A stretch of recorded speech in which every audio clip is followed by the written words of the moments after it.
Excel Techno School, Guruvayanakere, Venur. Admission open now.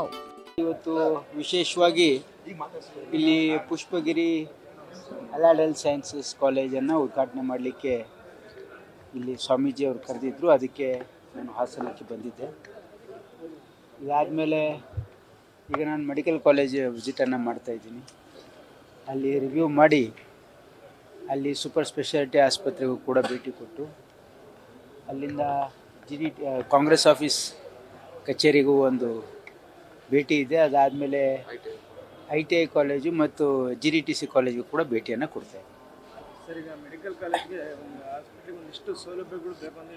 ಅದೇ ಈಗ ಇಲ್ಲಿ ಒಂದು ಸೂಪರ್ ಸ್ಪೆಷಾಲಿಟಿ ಆಸ್ಪತ್ರೆ ಮಾಡಬೇಕು ಅಂತಕ್ಕಂಥದ್ದು ನಮ್ಮ ಸಂಸತ್ ಸದಸ್ಯರು ಮತ್ತು ಜಿಲ್ಲಾ ಉಸ್ತುವಾರಿ ಸಚಿವರು ಕೂಡ ಇಲ್ಲಿ ಅವರು ಹೇಳ್ತಾ ಇದ್ದಾರೆ. ಈಗಾಗಲೇ ನಮ್ಮ ಒಂದು ಸೂಪರ್ ಸ್ಪೆಷಾಲಿಟಿ ಆಸ್ಪತ್ರೆ ಹಾಫ್ ಕನ್ಸ್ಟ್ರಕ್ಟೆಡ್ ನಿಂತಿದೆ.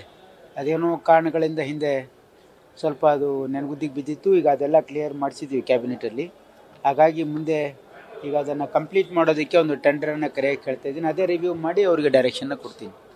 ಸರ್, ರಾಜಕೀಯವಾಗಿ ಕೃಷ್ಣ ಬೈರೇಗೌಡರು ಅಂತ ಹೇಳಿದ್ರೆ ಸರ್, ನನಗೆ 3 ಬಾರಿ ಸಚಿವ ಸ್ಥಾನ ಕೊಟ್ಟಿದ್ರೆ ನಾನು ಈಗಲೂ ತ್ಯಾಗಕ್ಕೆ ಸಿದ್ಧ ಅಂತ. ಏನು ಅಂದರೆ ಪುನರ್ರಚನೆ ಆಗುತ್ತದು ಸರ್ ಸಚಿವ ಸಂಪುಟ? ಅದ್ರ ಬಗ್ಗೆ ನನಗೆ ಮಾಹಿತಿ ಇಲ್ಲ.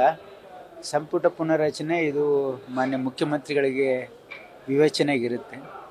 ನಮ್ಮ ಪಕ್ಷದಲ್ಲಿ ಪದ್ಧತಿ ಏನಿದೆ ಅಂದರೆ ಮುಖ್ಯಮಂತ್ರಿಗಳು ನಮ್ಮ ವರಿಷ್ಠರ ಜೊತೆ ಅಂದರೆ AICC ಅಧ್ಯಕ್ಷರು ಮತ್ತು AICC ಹಿರಿಯ ಮುಖಂಡರ ಜೊತೆ ಚರ್ಚೆ ಮಾಡಿ ಪುನರ್ರಚನೆ ಮಾಡ್ತಕ್ಕಂಥದ್ದು ಅವರ ಪರಮಾಧಿಕಾರ ಇದೆ. ಅದಕ್ಕೆ ನನಗೆ ಅದ್ರ ಬಗ್ಗೆ ಮಾಹಿತಿ ಇಲ್ಲ.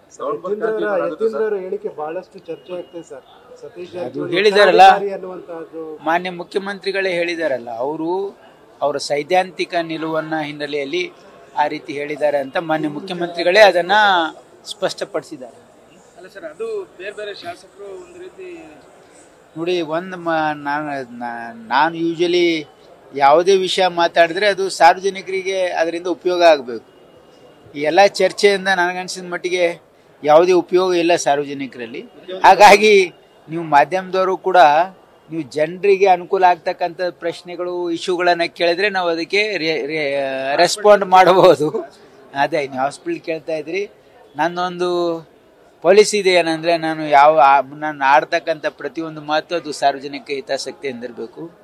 ಮಾಡ್ತಕ್ಕಂಥ ಪ್ರತಿಯೊಂದು ಕೆಲಸ ಅದು ಸಾರ್ವಜನಿಕ ಹಿತಾಸಕ್ತಿಯಿಂದ ಇರಬೇಕು ಅಂತಕ್ಕಂಥ. ಅದಕ್ಕೆ ನಾನು ರಾಜಕೀಯವಾಗಿ ನಾವು ಏನೇ ಮಾತಾಡಿದ್ರು ಕೂಡ ಅದರಿಂದ ಏನೂ ಉಪಯೋಗ ಆಗಲ್ಲ. ಜನರಿಗೆ ಉಪಯೋಗ ಆಗ್ತಕ್ಕಂಥ ಕೆಲಸ ಮಾತಾಡಬೇಕು ಅಂತ ನನ್ನ ಭಾವನೆ.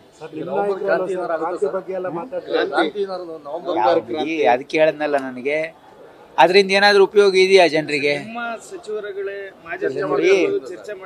ಈಗ ಮೆಸೇಜ್ ಏನಿಲ್ಲ ನೋಡಿ, ಏನಿಲ್ಲ ಮೆಸೇಜ್ ಏನೂ ಇಲ್ಲ. ಮಾಧ್ಯಮದವರ ಸೃಷ್ಟಿ ಇದು. ಯಾಕಂತ ಕೇಳಿ, ಯಾಕಂದರೆ ಯಾರಾದರೂ ಮಿನಿಸ್ಟ್ರು ಒಂದು ಪ್ರೆಸ್ ಕಾನ್ಫರೆನ್ಸ್ ಕರೆದು ಅಥವಾ MLA ಪ್ರೆಸ್ ಕಾನ್ಫರೆನ್ಸ್ ಹೇಳಿದಾರಾ? ಇಲ್ಲ. ಎಲ್ಲೋ ಹೋಗ್ತಾ ಇರ್ತಾರೆ, ನೀವು ಕೇಳ್ತೀರಿ ಅವ್ರು ಹಿಂಗೆ ಹೇಳಿ ನನಗೆ ಕೇಳ್ತಾ ಇದ್ರಲ್ಲ, ಅವ್ರು ಹಿಂಗೆ ಹೇಳಿದ್ರೆ ನೀವೇನು ಹೇಳ್ತಾ ಇದ್ದೀರ ಅಂತ. ಈ ರೀತಿ ಆಗಿರೋದ್ರಿಂದ ಅದೇ ಅವ್ರು ಹೇಳಿದ ಈಗ ಅದ್ರ ಬಗ್ಗೆ ಮಾನ್ಯ ಮುಖ್ಯಮಂತ್ರಿಗಳೇ ಸ್ಪಷ್ಟೀಕರಣ ಕೊಟ್ಟಿದ್ದಾರೆ.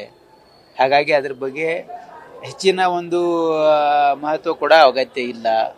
ಹಾಗಾಗಿ ಈಗ ಏನಂದರೆ, ನಾವು ಮುಂದೆ ನಮ್ಮ ರಾಜ್ಯದಲ್ಲಿ ಇರ್ತಕ್ಕಂಥ ಸಮಸ್ಯೆಗಳಾಗಿರ್ಬೋದು, ಸಾರ್ವಜನಿಕ ಹಿತಾಸಕ್ತಿಯಿಂದ ಇರ್ತಕ್ಕಂಥ ಕೆಲಸಗಳ ಬಗ್ಗೆ ಸರ್ಕಾರ ಎಲ್ಲಾದರೂ ಎಡವಿದ್ರೆ, ಎಲ್ಲಾದರೂ ಯಾವುದನ್ನ ಕೆಲಸ ಆಗಬೇಕಿದ್ರೆ ನೀವು ಅದನ್ನು ಸರ್ಕಾರದ ಗಮನಕ್ಕೆ ತಂದರೆ ಅದನ್ನು ಮಾಡೋದ್ರಿಂದ ಜನರಿಗೆ ಉಪಯೋಗ ಆಗುತ್ತೆ ಅಂತಕ್ಕಂಥದ್ದು ನನ್ನ ಭಾವನೆ. ಸೂಪರ್ ಸ್ಪೆಷಾಲಿಟಿ ಹಾಸ್ಪಿಟಲ್ ಎಷ್ಟು ತಿಂಗಳಲ್ಲಿ ಈಗ ಅದಕ್ಕೇನೆ ಈಗ ಹಿಂದೆ ಕೆಲವೊಂದು